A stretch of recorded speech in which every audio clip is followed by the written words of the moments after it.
Larry King now, Jason Derulo is back with a vengeance. I thought I should have been famous when I was 8. I was like, what's wrong with these people? 95% of people who sustain that same injury end up paralyzed or worse. So what saved you? God saved me. Plus, what's it been like in your life to make a lot of money so young? It started off awesome, but it also brings a lot of turmoil in life. All next on Larry King Now.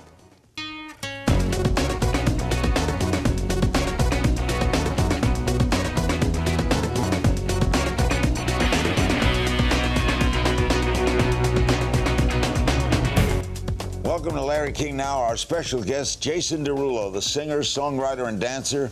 He has scored 6 top 10 Billboard singles, ranking him 3rd all-time amongst male pop acts.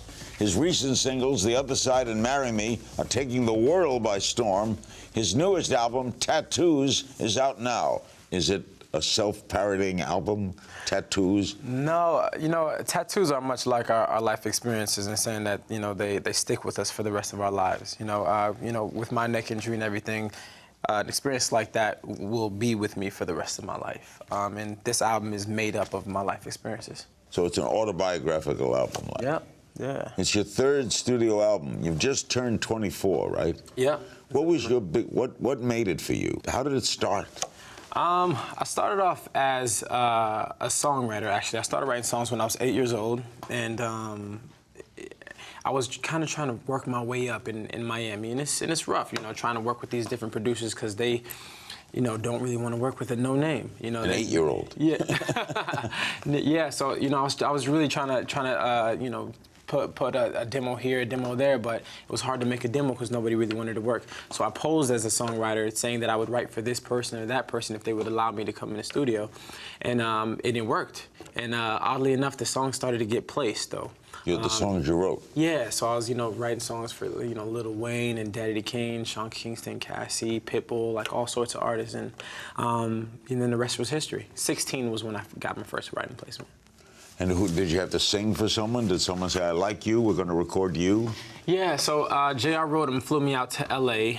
He wanted to sign me as a songwriter to his publishing company. And when I got there, we probably did about 6 or 7 songs that evening. And he was shocked, he was surprised. And he was like, why aren't you an artist? Why don't you want to be an artist? I'm like, I do want to be an artist. That was the whole plan, and the rest was history. Do you still write for others? I still do, yeah. Mm-hmm. So what determines whether you will sing the song or you'll write it for someone else? Depends on how good it is. I give everybody else the excess. Not just playing. Every song is not for everybody. So, there's a lot of songs that, though, comes from my heart, my brain, will fit somebody else like a glove, and it doesn't necessarily fit my image. Do you write for female performers too? I do, absolutely. Cassie was actually one of my first people that I wrote for, and that session was kind of interesting with 7 Aurelius. But yeah, did some stuff with we're trying to get on Cher's new project and stuff like that. Did you want to go on like American Idol or one of those shows, or you hit it before that, right? Yeah, I did want to go on American Idol, but it was just by any means necessary. I mean, like, I would have done anything. Sure. It's just that the writing thing kind of took off first, and I always saw a light somewhere. There was always something that was like, oh my God, if you meet this person, he'll see something. Or maybe if you meet this person, and I met so many people, Show business. Yeah, and it's Your album was released as an extended play, right? This one is actually an EP, and the album is coming out in like 3 months. Why is it an EP first? I wanted to do things a little differently. This time around, I wanted to give people a taste before, they got the whole thing. So I'm actually releasing 3 singles first before I release the whole album. All right, tell me what happened in the accident. For those who don't know, I fractured my C2 vertebrae, essentially breaking my neck, and basically preparing for my world tour, man. I mean, I was, doing all these acrobatics as I do, and a simple back tuck, which I, have done a million times. I slipped and I landed on my head. Acrobatics are part of your act? Yeah. You know, you're a moving singer then. You like to move around. Absolutely. Jump around, dance. Hardcore. Was it painful when you hit the ground? It was crazy. Probably the most pain I've ever felt in my life. Yeah, definitely. Now, if you break a neck, you could die from breaking Paralyzed, it. Right? yeah, the whole thing. Actually, I think 95% of people who sustain that same injury end up paralyzed or worse. So what saved you?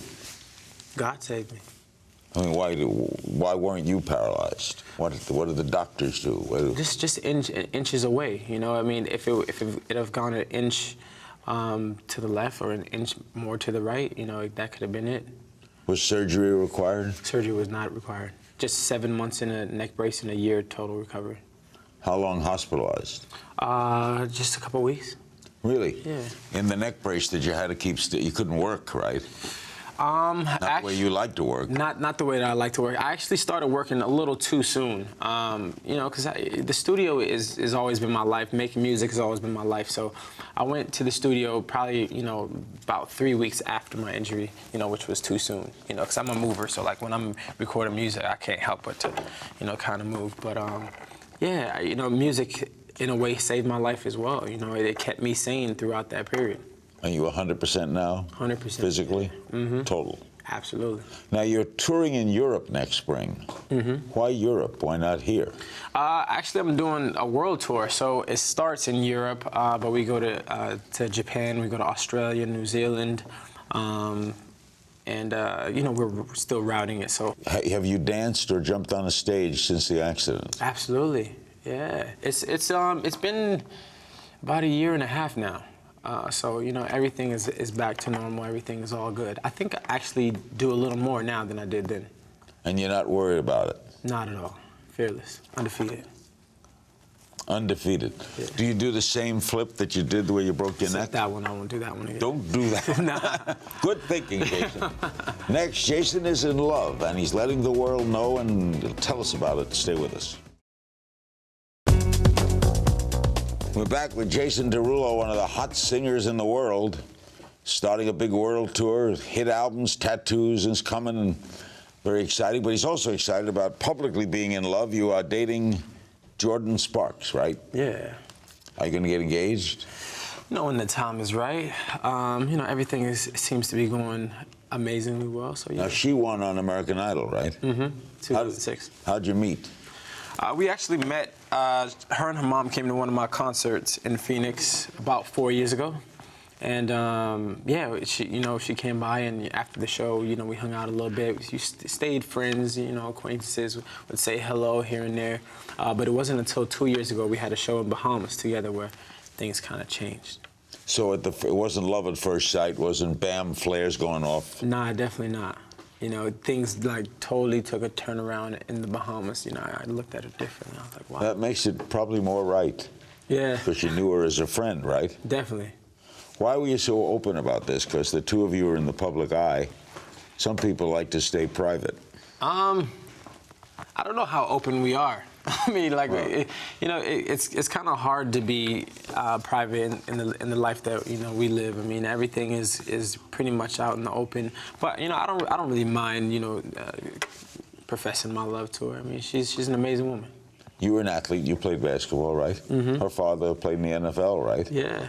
So do you see your full life with her? I mean, you're a young guy. What are you, 24? Yeah. Yeah. How old is she? She's 23. Yeah, so I definitely see a full life. I see her, you know, raising my kids, and, you know, hopefully they're little athletes as well. That's great. Well, your new single, Marry Me, features her in the video, right? Yeah, it does. Extremely talented. Are you going to perform together?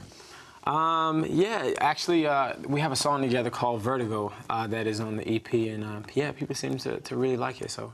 In the past year, you built a relationship with Obama. Tell me about that. Basically, you know, just trying to get Obamacare to everybody. You know, it was just sitting down with the man and hearing his passion about making sure that everybody has health care was really inspiring to me. And you know, I said I would be down for the cause. You know, to help it. That's nice. Are you interested in politics? No, I'm not. You're a singer. I'm a singer. Do you ever think you were a young basketball player and you played in high school, right? Do Did you ever think, boy, I would have liked to have tried that too? How good were you?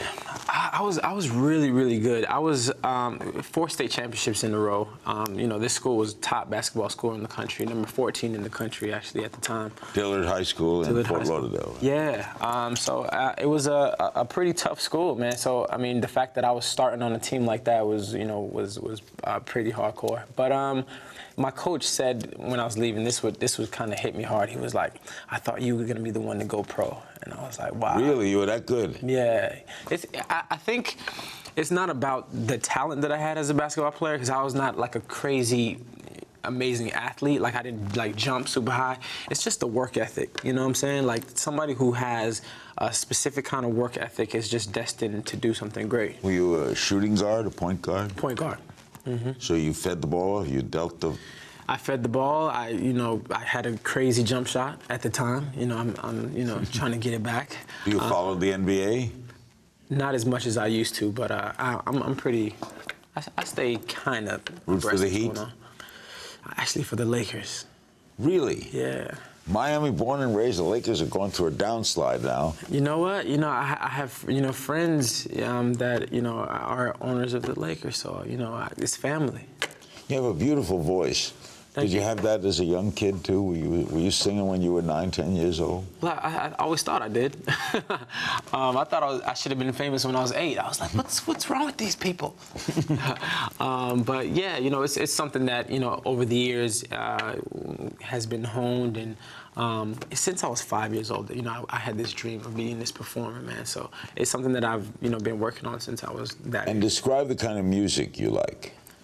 I was the kid who kind of listened to everything. I went to performing arts school, so I studied classical music, I studied jazz music, I studied rock and country and everything. So I was really into everything, and I had to study everything. But my iPod goes from Elvis to like New School 2 Chainz to Kanye West, Jay-Z to the Lumineers, so it just really just varies. You have a kind of tenor voice though, right? You can hit pretty high notes. Yeah. Mm-hmm. Have you ever thought you could sing Broadway music, right? I mean, you could do everything.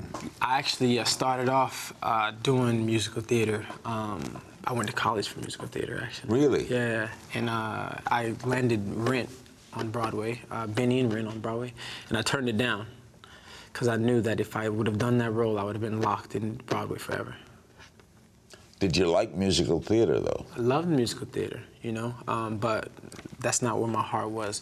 I love writing music, and if I did musical theater, they wouldn't allow me to express myself freely. You like to be an actor, too? I would, yeah. After this album cycle, I think I'll try to dive into it. When we come back, Jason will dish out on breaking into the music business at a ripe old age of 16. Don't click away. We're back with the extraordinarily talented Jason Derulo. World tour coming. Tattoos is out now. Michael Jackson had an effect on you, right? Huge. It's the Why? whole reason I started singing and dancing in the first place. When I was 5 years old, I saw him on television, and I was like, Mom, I wanted to be just like him. So I was the kid in the kitchen with the socks on, trying to do all the slides and the moonwalk and all that. So that's where I started. What made him special? Michael Jackson, it was almost as if he was not of this earth. I mean, nobody moves like that. Nobody exudes that much emotion on a song. I mean, it was just unearthly. Great dancer, too. Incredible. Where were you when he died? I was in my apartment here in LA, actually, and I actually remember watching your show. Yeah, we did a whole show that night. Yeah, I remember watching your show like for hours and hours.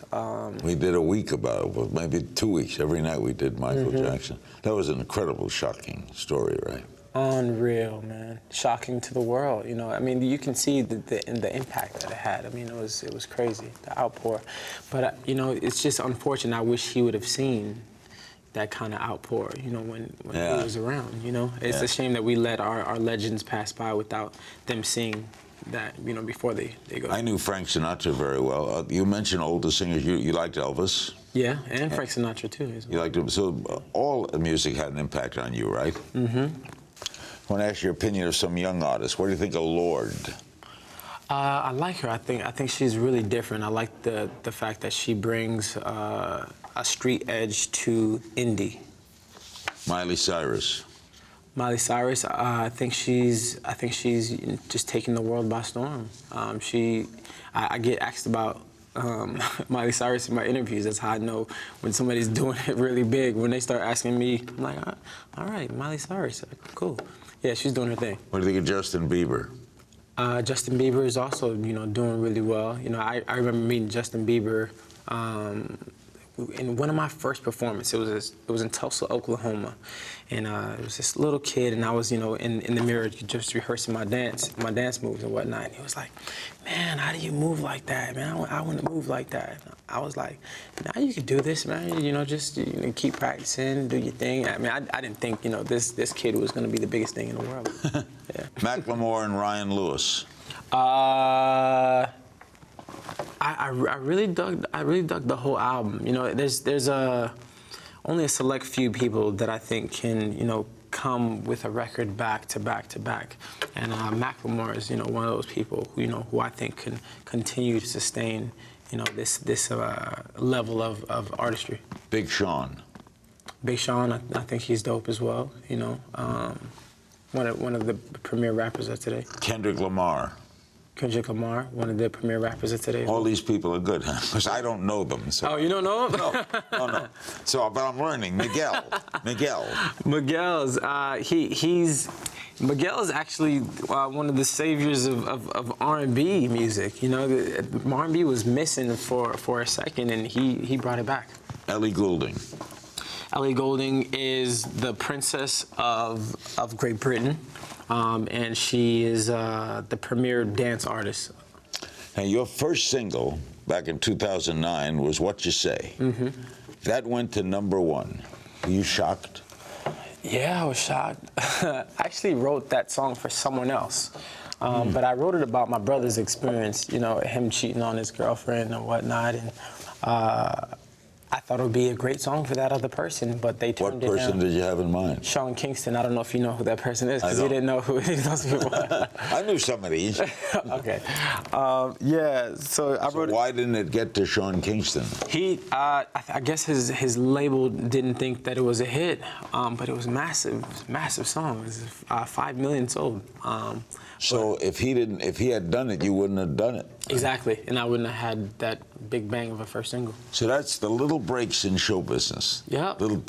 So now you're happy he didn't take it. Oh, absolutely. I would have got paid for it regardless, but I mean, this is what I've always wanted to do. I've always wanted to be the person delivering the message. What's it been like in your life to make a lot of money so young? It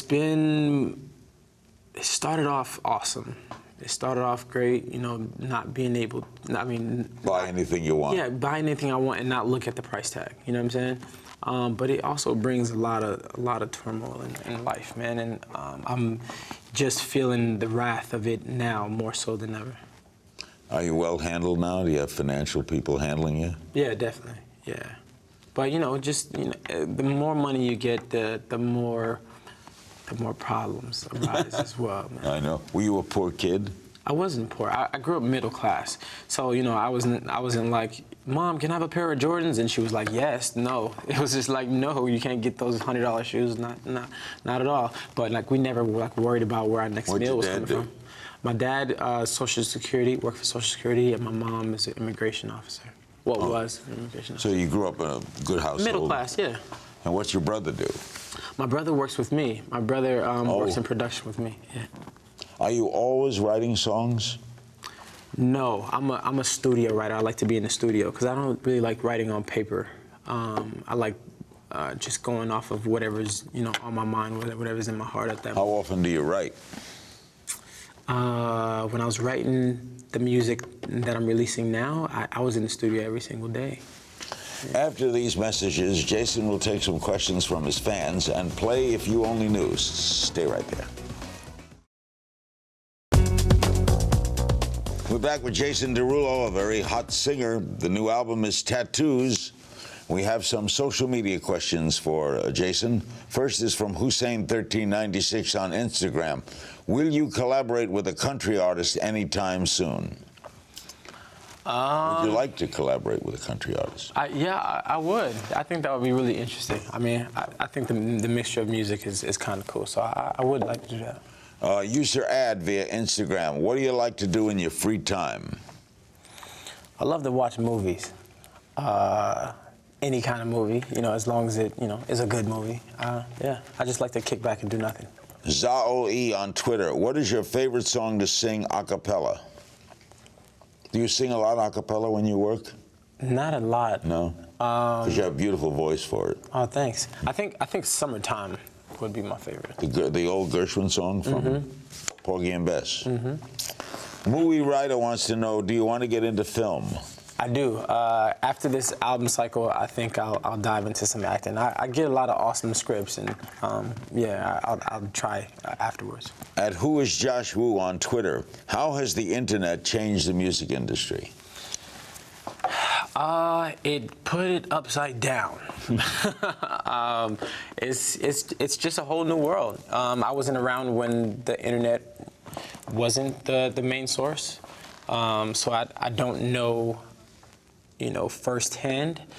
But what I will say is that, you know, the internet is driving the music industry now, and but it's hard to get a record successful, right? Isn't it? Right. So download them. And artists are more famous now, you know, because, you know, at a click of a button, you can, you know who these people are. So they're more famous, but they don't sell as many records.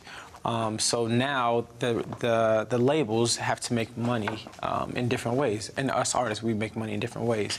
You know, as in you know, branding opportunities. You know, being a face to this brand or that brand. You know, that's you have to tour too. Right? Touring, yeah. Obviously, yeah. Zach Jones 31 on Twitter. What's the song that you wrote that you? What's the song that you wrote that you wish you recorded? I wrote a couple of #1s for some people that I was like, but nah, I think every song has its own journey, so like, I mean, it is what it is. No regrets. Nah. At KJM1016 via Twitter, take me through your pre-concert ritual. So me and my dancers, like, we're pretty close. What we'll do is we'll first, you know, start with a little bit of stretching, then we'll do some TRX. TRX hit me up. You know what I'm saying? I'm giving you a shout out. Nah, TRX is the new bands, and we do like a short workout with the TRX bands, and then we'll go over, you know, some of the choreography just to warm up our bodies a little bit, and then we'll do a short prayer, and do a little turn up, and then we're out to How much of a band do you work with? 5-piece band and 6 dancers. We play a little If You Only Knew. Just Okay. quick questions. Who, you remember the first girl you kissed? Yes, her name was Chantel.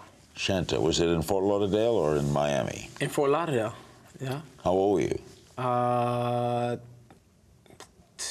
12. Whatever happened to her? I don't know. I bet she's sorry. Is there an artist we'd be surprised to learn that you listen to? I listen to Elvis all the time. Still do? I still do, yeah. He was special. Definitely was. Yeah. Favorite award show to attend? MTV Awards. Favorite city to perform in? Sydney, Australia. I hear it's great. It's unbelievable. No, I hear the people. I know the people are wonderful. Special people. They're more carefree, you know. They just live life. It's crazy. Beautiful city, too. Oh. The Opera House. Mm-hmm. Do you have a favorite fan encounter? Do you have funny fan encounters? Yeah, I have tons. One time, this girl, she waited in the closet, in the janitor's closet, for a couple of hours, waiting for my set to start. And when my set started, she ran out on stage and hugged me and would not let go for the life of her.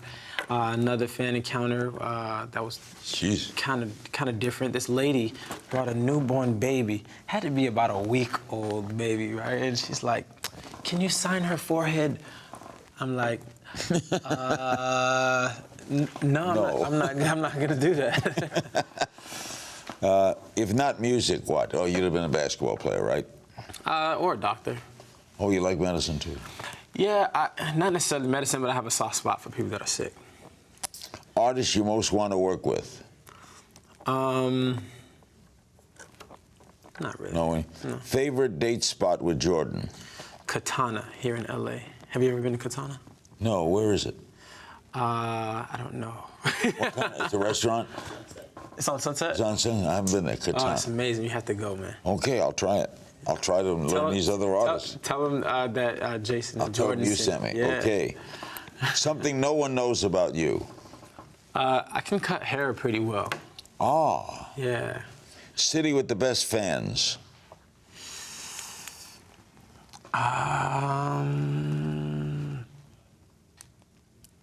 No, you're Tokyo. Tokyo. Yeah. First car you owned? I owned a Chevy Cavalier. Oh, I remember that. Thank you, man. Thank you, Jason. Thank you. Thanks to my guest, the very talented Jason Derulo. His album Tattoo is available in stores and on iTunes, and you can find me on Twitter at King's Things. I'll see you next time.